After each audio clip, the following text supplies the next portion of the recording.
저는 요즘 산상수훈 말씀을 공부하고 묵상하면서 왜 그동안 이 말씀을 멀리 했는지 이렇게 뼈저리게 좀 많이 느끼고 있습니다. 진짜 어떨 때는 쳐다보기도 싫고 내 마음의 적용 자체를 할 수 없는 그런 말씀 드린 겁니다.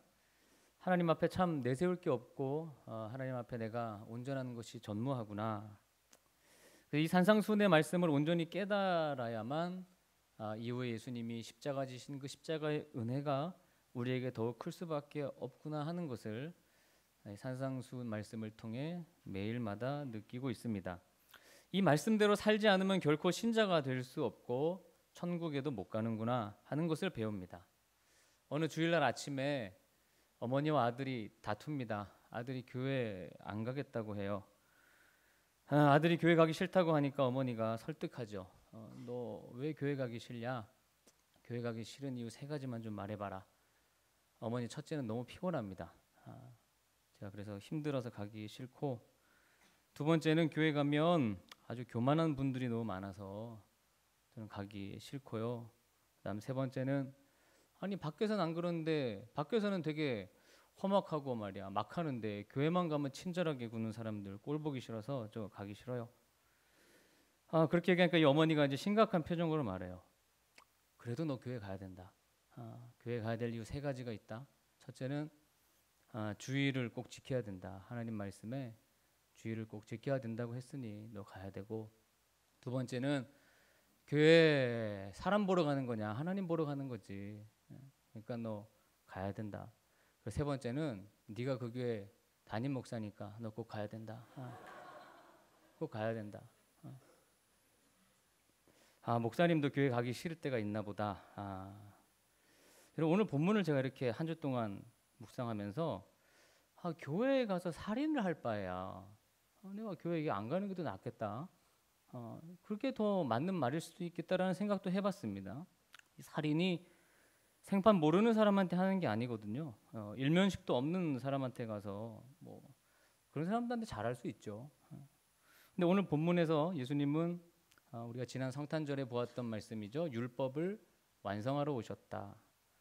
너희들이 서기관님과 바리새인들보다 더 나은 의가 아니면 결코 천국에 들어갈 수 없다라고 하는 본문을 그 말씀을 그게 주제입니다. 두 가지 예를 들어서 설명하세요. 하나가 10계명의 제6계명인 살인하지 말라. 또 하나는 제7계명인 간음하지 말라. 이 두 가지 예를 가지고 얼마나 너희들이 원래 이 율법을 준 의미를 잘못 이해하고 있느냐. 하나님이 주신 원래 본의는 이것이다 라고 하는 가르침을 제자들에게 가르쳐 주고 있습니다. 그래서 우리 다음 주일날에는 제7계명에 대해서 보도록 하겠습니다. 사실 오늘날 교회에서 교인 간의 실제 살인이 일어나는 경우는 없습니다. 일전에 저도 뉴스에서만 본 적이 있어요. 미국의 이민교회에서 어느 교회 장로님이 의사인데 아침에 출근했다가 총에 맞아 돌아가셨어요. 그 교회 담임 목사님이 총을 들고 와서 쏴서 죽였어요. 그리고 목사님은 집에 가서 자살했어요. 그게 아주 이민사회에 큰 이슈가 됐습니다. 제게 총이 없는 게 감사하죠. 여러분. 여러분도 혹시 총을 가지고 있다면 죽이고 싶은 사람 있습니까? 총이 있다면.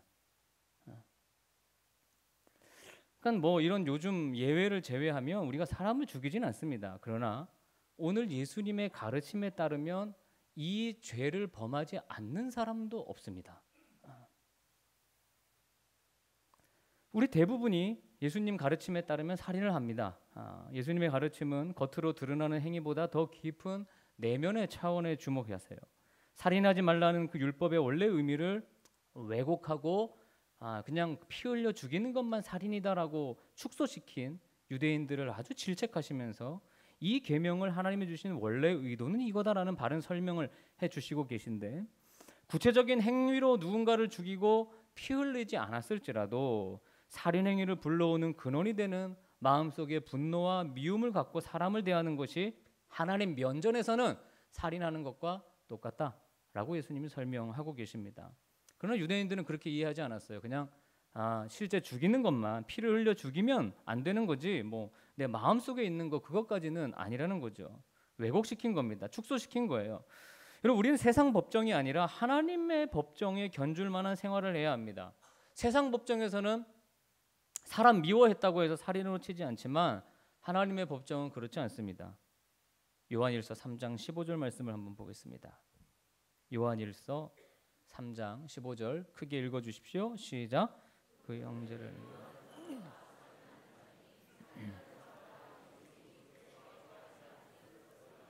아마 여러분도 이 말씀을 유대인들처럼 똑같이 축소하고 왜곡시켰을 것입니다. 실제 나는 죽이지 않았으니까. 오늘 이 3장 15절 말씀도 우리가 축소하지 않고 그대로 보면 미워하는 자마다 살인하는 자인데 그 사람에게는 뭐가 없다고요? 영생이 없다. 이 말씀대로 믿으세요? 아마 여러분들은 이걸 축소시켰을 거예요. 그런 의미에서 우리 유대인과 똑같죠. 바리새인 서기관들과 우리도 이걸 축소시키면서 살아왔으니까. 우리가 서기관이나 바리새인보다 더 나은 의를 가져야 한다는 것이 예수님의 가르침이고 예수님은 그것을 산상수훈에 이어서 계속 설명하는 거예요. 너희가 이렇게 알지 않으면 저들보다 더 나은 의는 절대 아니다. 이렇게 해야 저들보다 더 나은 의다. 산상수훈 마태복음 5장의 마지막은 너희 원수를 사랑하며 너희 박해하는 자를 위해 기도하라고 결론을 맺습니다. 그것이 산상수훈과 팔복과 5장의 결론입니다. 이렇게 너희들이 할 수 있을 때야 너희들이 더 나은 의를 가지는 것이고 천국이 너희들의 것이다. 알지만 참 상상하기 어려운 말씀이죠. 여러분은 어떨지 모르겠는데 우리가 예수를 믿어서 받는 축복이 뭡니까? 여러분 예수 믿어서 뭐가 좋을까요? 자, 먼저는 제일 큰 축복은 하나님을 알고 하나님께 감사하게 되고 죄를 멀리하며 하나님을 닮아가게 된다는 거. 이게 여러분 그리스도인이 가는 첫 번째 축복입니다. 이거는 어느 것보다 앞서지 않습니다. 뭐 교회 다니는 세상적으로 축복받는 거는 축복이 아닙니다. 이게 1번이에요. 그리고 또 하나가 있어요.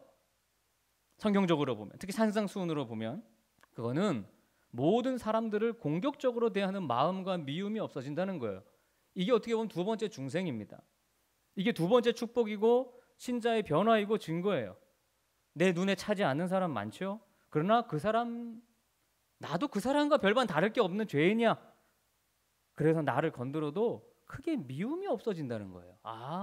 그러니까 산상수훈의 말씀을 보면 그리스도인이 받는 두 가지 큰 축복이 뭐냐? 하나, 하나님을 닮는 거고요. 두 번째, 사람이 미워지지 않는다는 겁니다. 이게 하나님 사랑과 이웃 사랑 두 가지 율법을 제시한 하나님과 예수님의 아주 중요한 핵심이에요. 예수 믿는 자의 가장 큰 축복이에요. 산상수훈은 이 축복 외에 다른 걸 말하지 않습니다. 하나님을 닮아가는 것과 사람이 미워지지 않는다는 거예요. 그가 나를 막 찔러도. 얼마나 이게 조화가 이루느냐, 얼마나 하나님 사랑과 이웃 사랑이 내 삶의 전 영역에서 나타나느냐, 그래야 소금이고 빛이라는 것입니다. 자, 오늘 본문으로 들어가 봅니다. 22절 말씀. 22절입니다. 시작. 나는 너의 이름.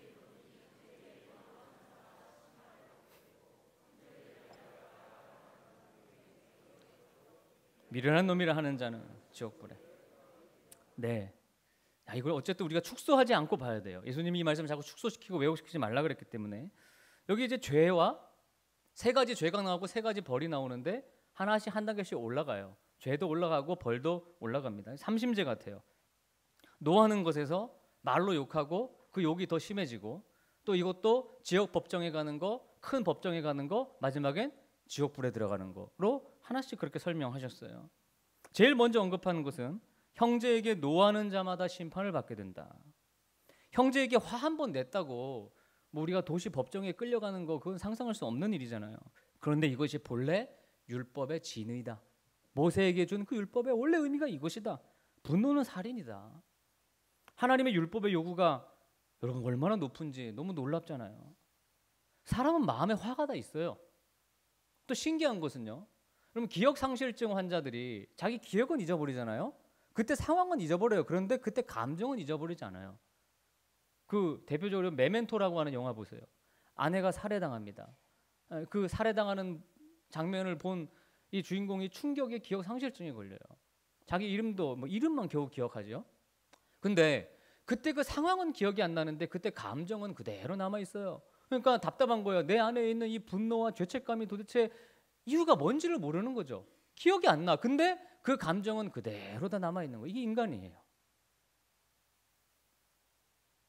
그만큼 우리 마음의 분노와 화, 미움 이거 쉬이 사라지지가 않아요.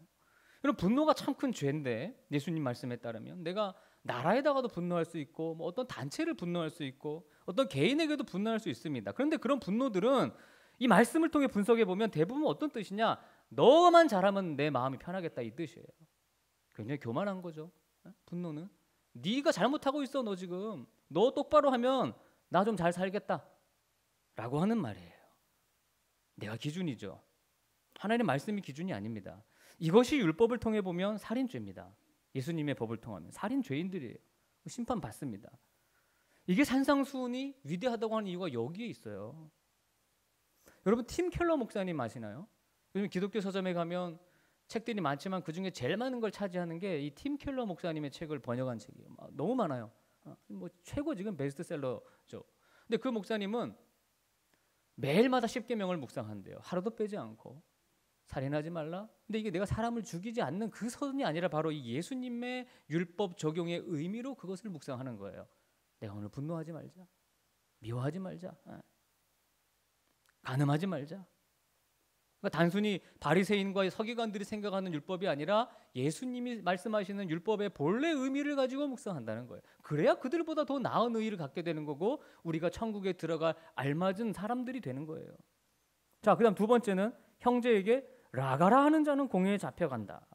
라가는 텅 비어 있다는 말입니다.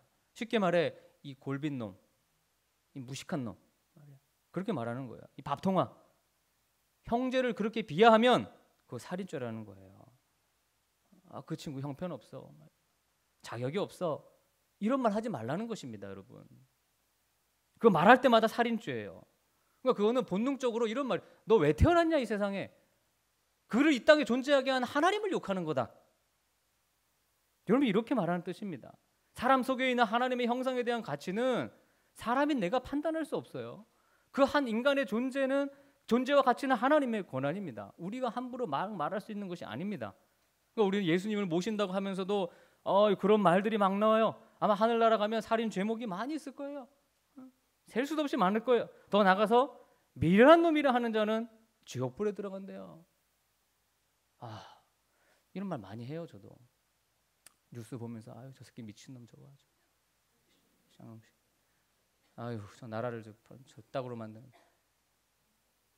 개자녀 막 저도 막 그냥 어떨 때는 막 너무 화가 나가지고 그러니까 이게 저도 있을 거예요. 가면 죄인 목록에 살인죄 몇 월 며칠 어떤 형제를 나쁜 놈이라고 함, 미친놈이라고 함. 그러니까 형제에게 상처를 입히는 정도가 점점 발전되고 있죠. 말로 안 했더라도 마음으로 생각한 거 그거 살인죄라는 거예요.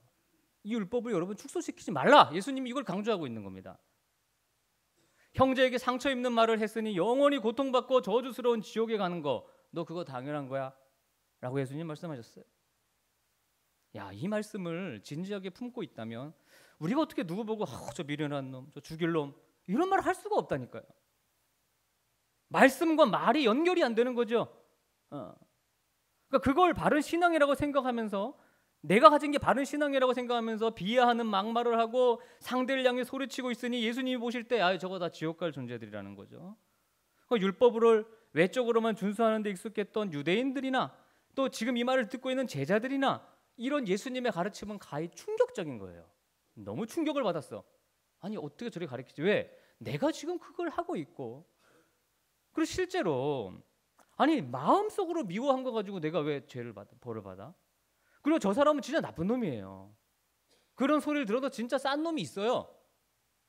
그런 얘기 내가 한다고 나쁜 사람한테 나쁘다고 얘기하는데 그게 안 된다고? 이게 안 맞으니까 유대인들은 예수님을 어떻게 했어요? 떠난 거예요. 이건 말도 안 되는 가르침이야. 떠났어요. 그러니까 두 가지 중에 하나지. 예수님을 떠나든가 아니면 그 말씀을 가식적으로 받고 내 입술에 내 삶에는 적용을 안 시키든가.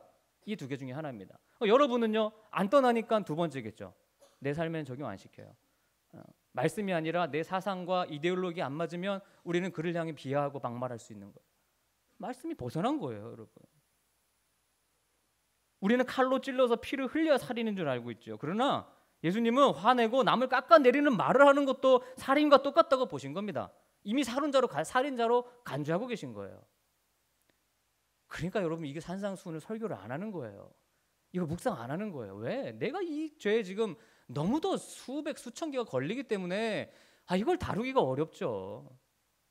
야고보서 1장 26절 말씀 보세요. 야고보서 1장 26절. 자, 시작. 누구든지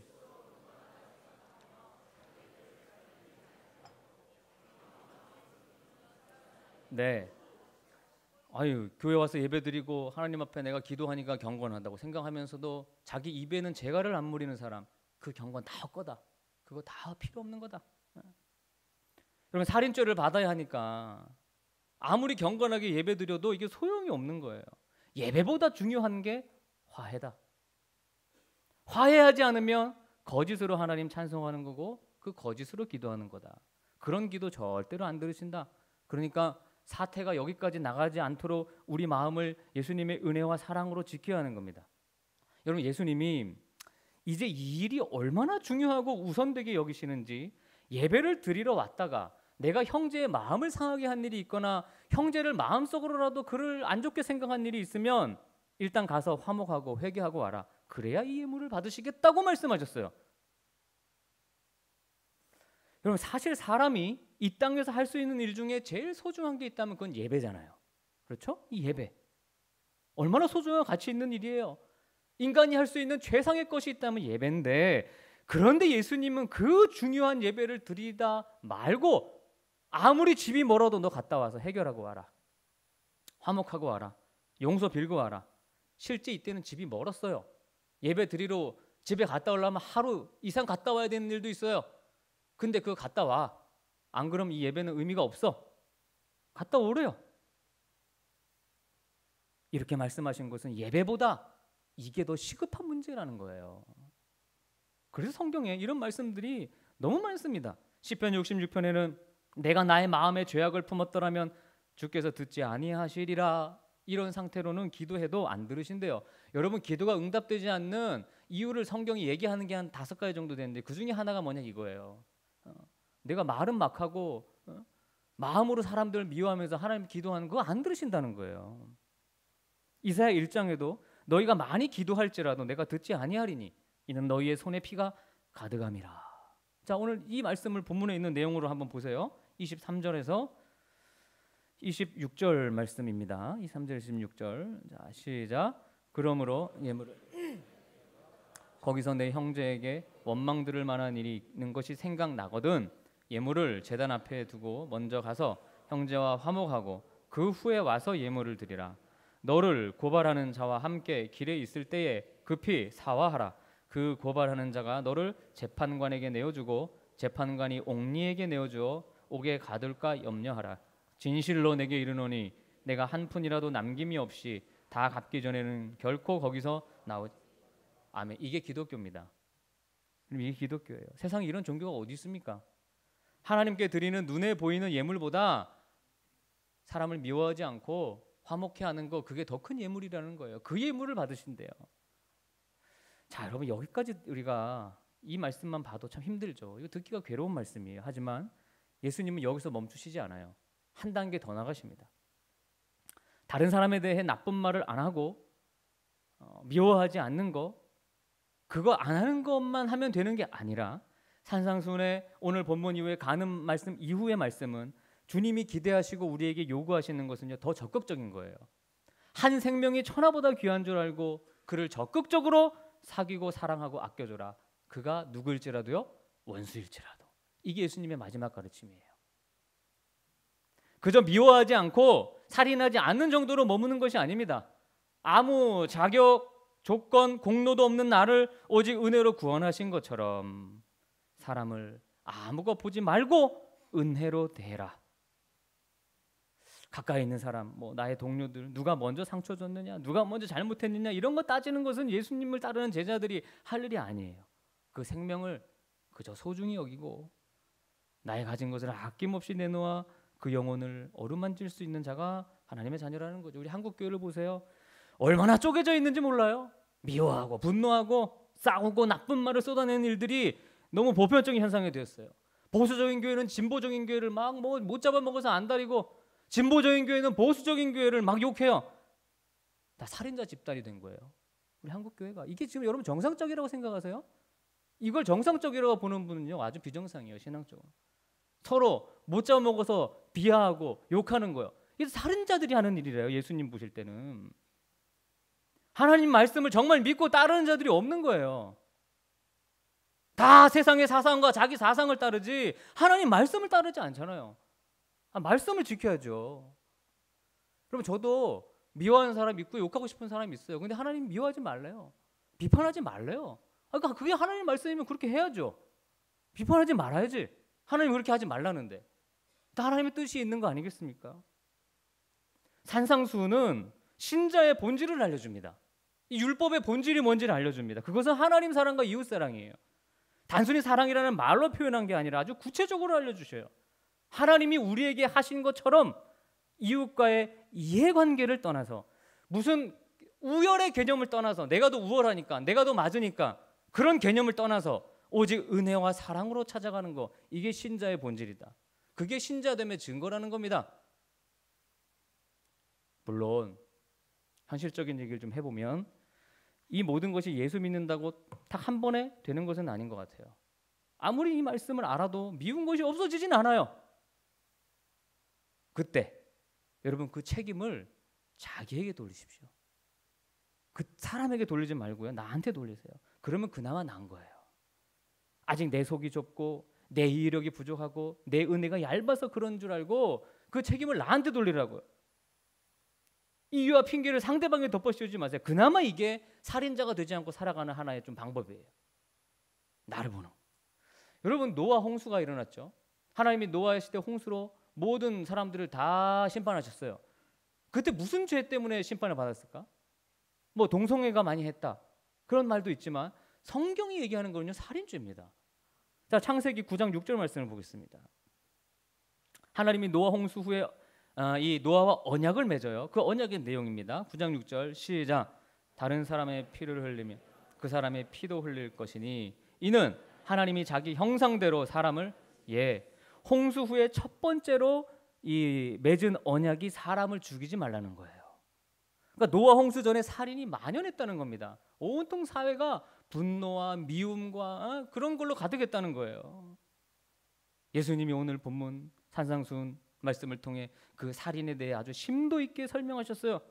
이거 진짜 분명 심판받을 일이다. 예수님의 말씀이 무섭습니다. 무슨 구원파처럼, 구원파는요 사람 수십 명 죽여도 그 천국 간다고 가르쳐요. 그 괜찮다는 거예요. 막 욕하고 막말해도 그 한 번 구원 받으면 끝이라는 거예요. 그런 게 어디 있어요? 예수님이 그렇게 얘기한 적이 없는데. 여러분, 모세가 사람을 왜 죽였습니까? 애국심 때문에 죽였어요. 그러니까 애국심도 사람을 죽이는 데까지 나가면 이거는 살인죄입니다. 사람을 사랑하는 대로 나가셔야 돼요. 그러니까 우리 사람의 마음 가운데는요, 썩어 부패된 것이 너무 심해요. 우리가 살인을 너무 쉽게 하는 거예요. 그럼 제가 오늘 드린 이 말씀의 요지를 이해하시겠어요? 그래서 가슴에 이렇게 손을 얹고, 우리 마음을 이거 정말 정리해야 돼요. 깨끗하게. 신앙을 내가 신앙이라는 걸 잘못 알고 있었구나. 예수님이 하신 말씀은 그게 아니구나. 그러면 그렇게 살아가야죠. 진짜 한번 이 마음이 이 주신 율법으로 거듭나면 여러분 진짜 미움이 사라집니다. 그럼 그거를 경험하시기를 주의 이름으로 축원합니다. 내가 미워하고 내가 그걸 한다고 해서 이게 바뀌는 일이 아니에요. 그건 하나님이 바꾸시는 일이에요. 우리는 사랑할 일을 해야 됩니다. 오히려 그 사랑 가운데 이 땅에 이 복음이 더 빛을 발하고 소금이 되고 빛이 되는 거예요. 이게 신자 되는 거구나. 그래야 천국 가고 영생을 선물로 받는 것입니다. 나는 지옥 안 가지. 그거 어떻게 장담하세요? 그거 어떻게 우리가 장담하냐 말이에요. 이 말씀을 통해 보면. 여러분, 미워하지 마세요. 우리 미워하지 맙시다. 그리고 비하하지도 맙시다. 하나님이 만드신 존재잖아요. 나를 비하하고 나를 비판하는 거예요. 사랑하고 모르면 가르쳐주고 따뜻하게 위로해주고 그런 가운데 오히려 역사가 나는 거지. 서로 이렇게 우리 교회 한국교회가 지금 나눠져 있는데 이렇게 해서는요 이건 답이 안 나와요. 그냥 더 망하는 길로 가는 것밖에는 되지 않는다는 사실입니다. 진짜 말씀대로 살기를 소망합니다. 여러분 정말 말씀대로 세상을 보기를 소망합니다. 이 산상수훈의 말씀이 여러분의 삶에 오롯이 드러날 수 있기를 주님의 이름으로 축원합니다. 함께 찬양하기 원합니다.